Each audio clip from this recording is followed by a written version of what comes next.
At the special town meeting on October 20th, members approved all articles on the warrant, including a new stormwater bylaw designed to improve runoff management from construction and development.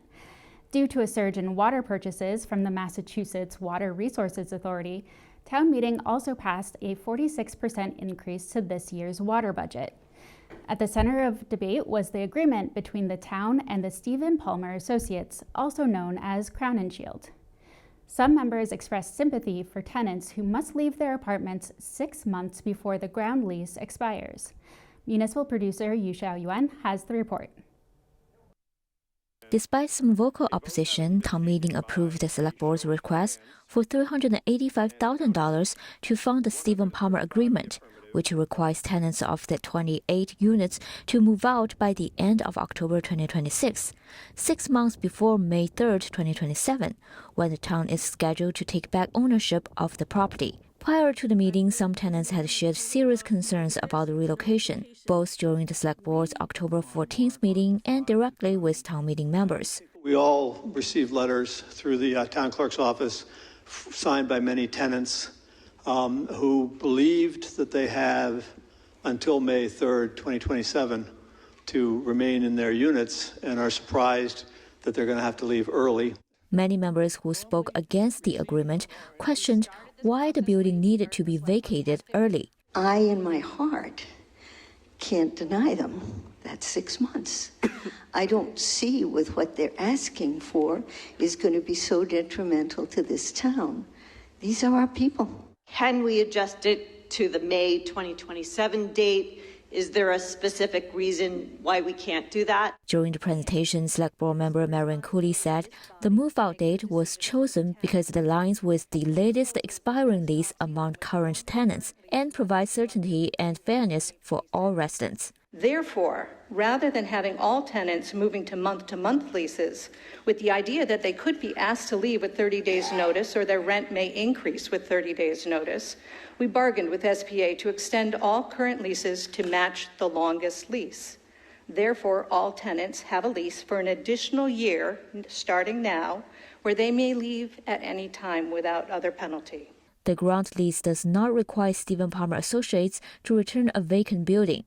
Without the agreement, the town could face challenges in dealing with occupied units once ownership transfers. The town is not set up to operate as a landlord. Therefore, we have been preparing for how to responsibly wind down the existing residential use in partnership with SPA before the building reverts to the town.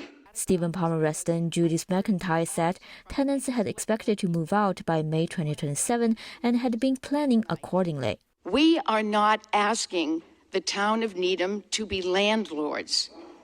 That would happen if we were there on May 4th, 2027. We're not asking that. We all intend to be out of the building before that date.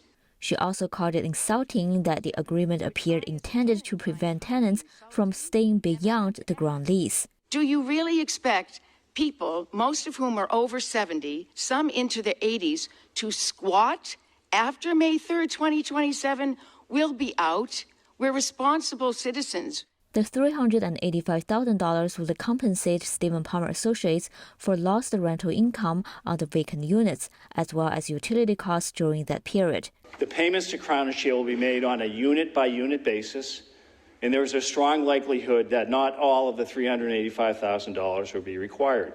The town also plans to seek additional funding to reimburse up to $10,000 per unit for relocation expenses, including up to 4 months of rent differential, security deposits, moving costs, and application fees, subject to town meeting's approval of the agreement. That benefit will be funded by reserve fund transfers as needed between November 1, 2025 and May annual town meeting 2026.